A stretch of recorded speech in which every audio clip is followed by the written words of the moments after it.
ഇപ്പോൾ R&D അവിടെ പലരോടും ചോദിക്കുന്നുണ്ട്. ആർക്കും കൃത്യമായ ഉത്തരങ്ങളില്ല. നമ്മളിപ്പോൾ ഫോണിൽ സംസാരിക്കുന്ന പലരോടും ചോദിക്കുന്നുണ്ട്. ആർക്കും കൃത്യമായ ഉത്തരവില്ല. ഉത്തരം നൽകാൻ കഴിയില്ല. കാര്യം ഉത്തരമില്ലാത്ത ഒന്നാണ്. ഏതെങ്കിലും തരത്തിലുള്ള നേരിയ ന്യായീകരണത്തിനുള്ള പോലും ഏതെങ്കിലും ഒരു നേരിയ ന്യായം പറയാനുള്ള യാതൊരു വിടവുമില്ലാത്ത വണ്ണം ആ അനാസ്ഥ അങ്ങനെ തെളിഞ്ഞ് നക്ഷത്രം പോലെ നിൽപ്പാണ് ഇപ്പോഴും. അത്രയും തൊട്ട് ഈ വൈദ്യുത ലൈൻ നമ്മുടെ നമ്മുടെ ഏതെങ്കിലും വേണ്ടപ്പെട്ട വീടിന് മുകളിലോ അല്ലെങ്കിൽ വേണ്ടപ്പെട്ട ഓഫീസിന് മുകളിലോ ഒക്കെ ഇങ്ങനെ നിന്ന് കഴിഞ്ഞാൽ നമ്മൾ മിണ്ടാതിരിക്കും, ഇല്ലല്ലോ. അതവിടെ അങ്ങനെ നിന്നു. മാനേജ്മെൻറ്റ് സാമട്ടിൽ അവിടെ നിന്നു എന്ന് വേണം പറയാൻ, അങ്ങനെ തന്നെ വേണം പറയാൻ. കാര്യം ഇപ്പോൾ KCB-യിലേക്ക് പോയി, ആ KCB-യിലേക്ക് പോയിട്ട് KCB റൂമിൽ കയറി അല്ലെങ്കിൽ വീട്ടിൽ കയറിയിരിക്കുകയാണോ വേണ്ടത്? അല്ലല്ലോ. നടപടി ഉണ്ടാവണം. ഒരു നടപടിയും ഒന്നും ഉണ്ടായില്ല എന്ന് മാത്രമല്ല, അതങ്ങനെ നിന്നു. സ്കൂൾ ആ ക്ലാസ് റൂമിന് അത് നീളത്തിൽ ക്ലാസ് റൂമാണ്. ആ ക്ലാസ് റൂമിൻ്റെ നീളത്തിൽ ആ വൈദ്യുതൻ അങ്ങനെ പോകുന്നുണ്ട്. ആ നീളത്തിൽ പോകുന്ന ക്ലാസ് റൂമിൽ നിന്ന് ഏതെങ്കിലും ഒരു വിദ്യാർത്ഥിക്ക് ഒന്ന് ആഞ്ഞു പിടിച്ചാൽ എത്തിപ്പിടിക്കാവുന്ന രീതിയിൽ ആ വൈദ്യുതൻ അങ്ങനെ നിന്നിട്ട് ആരും കാണുന്നില്ല. നേരത്തെ DO പറഞ്ഞത് എന്നാണ്. അതെങ്ങനെയാണെന്ന് ശ്രദ്ധയപ്പെടാതിരിക്കുക, മനസ്സിലാവുന്നില്ല. ആ റോഡിൽ കൂടി പോകുമ്പോഴേക്കും ഇത് കൃത്യമായി തന്നെ ഈ അപകടാവസ്ഥയിൽ നിൽക്കുന്ന ഒറ്റ ഗ്ലാൻസിൽ അത് കാണാവുന്നതാണ്. അങ്ങനെ കണ്ടിട്ടും ആരും കാണാതിരുന്നു. MLA-യുടെ വീട് തൊട്ടടുത്താണ്. MLA-ക്ക് അത് കാണാൻ കഴിഞ്ഞില്ല. അവിടുത്തെ ആർക്കെങ്കിലും അത് കാണാൻ കഴിഞ്ഞില്ല. ഇപ്പോൾ വരുന്ന അല്ലെങ്കിൽ ഇനിയിപ്പോൾ പ്രതിഷേധമൊക്കെ ആയാലൊക്കെ വരുമല്ലോ, ആ പ്രതിഷേധിക്കുന്ന ആൾക്കാർക്കൊന്നും കാണാൻ കഴിയാത്ത രീതിയിൽ ഒടുവിൽ 13 വയസ്സുകാരൻ ഒരു മിഥുൻ വേണ്ടി വന്നു. ഇതാ ഇവിടെ ഈ വൈദ്യുത ലൈൻ ഇത്തരത്തിൽ ഇങ്ങനെ അപകടകരമായി നിൽക്കുകയാണ് എന്ന് തുടരുന്നു. അരുൺ, ഇപ്പോൾ മിഥുൻ എന്ന 13 വയസ്സുകാരൻ്റെ ആ പാവം കുട്ടിയുടെ മൃതദേഹം ഇപ്പോൾ എവിടെയാണുള്ളത്? എവിടെയാണ് അവൻ്റെ വീട്? അച്ഛൻ്റെ അമ്മയുടെയും ഡീറ്റെയിൽസ് എന്താണ്? എന്തെങ്കിലും കൂടുതൽ വിവരം കിട്ടുന്നുണ്ടോ അരുൺ?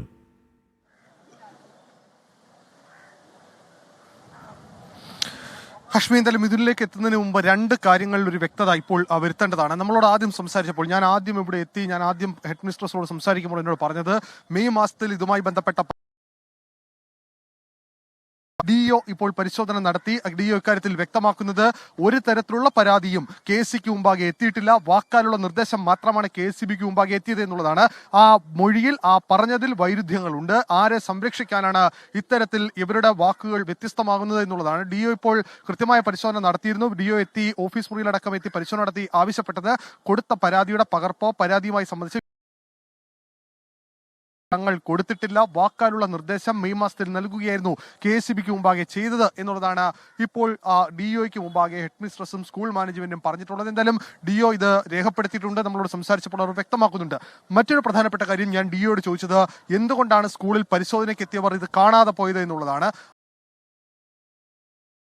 പിൻവശത്തായതിനാൽ ഇത് കാണാതെ പോയി എന്നുള്ളതാണ്. ഒരു തരത്തിലും നീതീകരിക്കാൻ കഴിയുന്നതോ ന്യായീകരിക്കാൻ കഴിയുന്നതോ ഒരു തരത്തിലും ശരിവെക്കുന്നതോ ആയ പ്രസ്താവനയില്ല. കാരണം സ്കൂളിന്റെ ഒരു വശത്ത്, സ്കൂളിന്റെ പിൻവശത്താണെന്ന് പറഞ്ഞ് ഒഴിവാക്കി പോകുന്നതല്ല. സ്കൂളിന്റെ കോമ്പൗണ്ടിൽ, സ്കൂളിന്റെ പരിസരത്ത് ഏതെങ്കിലും തരത്തിലുള്ള അനാസ്ഥയുണ്ടെങ്കിൽ അത് ചൂണ്ടിക്കാട്ടപ്പെടണം എന്ന് ചെക്ക് ലിസ്റ്റ് കൃത്യമായി തന്നെ പറയുന്നു. ആ ചെക്ക് ലിസ്റ്റിന്റെ മുഴുവൻ മാനദണ്ഡങ്ങളും അങ്ങനെ തന്നെ സൂചിപ്പിക്കുമ്പോൾ അതിന് വിരുദ്ധമായി ഒരു സംവിധാനം പ്രവർത്തിച്ചിട്ടുണ്ടെങ്കിൽ ആ പരിശോധനയ്ക്ക് എത്തിയ ഉദ്യോഗസ്ഥർ കൂടി ഇതിന്റെ പ്രതിക്കൂട്ടിലേക്ക് എത്തുന്ന സാഹചര്യമാണ് ഹാഷ്മി ഉണ്ടാകേണ്ടത്. കാരണം ഇത്ര താന്ന് ഒരു വൈദ്യുത ലൈൻ കടന്നുപോയിട്ട് അത് കാണാതെ എങ്ങനെ പോയി? എനിക്ക് കിട്ടുന്ന വിവരം അനുസരിച്ചാണെങ്കിൽ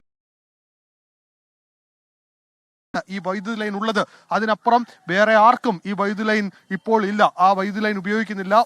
വീട്ടിലേക്കും അതുപോലെ DO വെറുതെ പറയാൻ വേണ്ടി പറഞ്ഞതാവില്ല. അതല്ലാതെ ഇത് സ്കൂളിന്റെ ബാക്കിലാണ്, അതുകൊണ്ട് ആരുടെയും ശ്രദ്ധയിൽപ്പെട്ടില്ല എന്നെങ്ങനെയാണ് പറയാൻ കഴിയുക?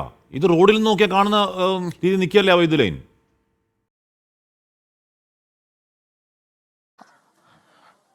ഹാഷ്മി, DO കൈയൊഴിയുകയാണ്. കാരണം തനിക്ക് ഇതിനകത്ത് ഒന്ന് കൂടുതൽ പറയാനില്ല. കാരണം പരിശോധനയ്ക്ക് എത്തിയവരുടെ ഭാഗത്തുനിന്ന് വീഴ്ചയുണ്ടെന്ന് പറയാതെ സമ്മതിക്കുകയാണ് DO കൂടി ചെയ്യുന്നത് എന്നുള്ളതാണ് യാഥാർത്ഥ്യം. അത് തന്നെയാണ് DOയുടെ വാക്കുകളിൽ നിന്ന് വ്യക്തമായത്. കാരണം ഇത് സ്കൂളിന്റെ പിൻവശത്തായതിനാൽ കാണാതെ പോയി കാണും എന്നുള്ളതാണ്. പക്ഷേ അത് സ്കൂളിന്റെ പിൻവശത്തായാൽ കാണാതെ പോകാൻ കഴിയില്ല. സ്കൂളിനുള്ളിൽ, സ്കൂളിന്റെ ഭാഗത്തോ സ്കൂളിന് ചുറ്റുപാടിലോ ഇത്തരമൊരു അനാസ്ഥ, ഇത്തരമൊരു തെറ്റ് ഉണ്ടെങ്കിൽ അത് ചൂണ്ടിക്കാട്ടപ്പെടണം. ഇപ്പോൾ വിദ്യാർത്ഥി സംഘടനയുടെ ഭാഗത്തു നിന്നുള്ള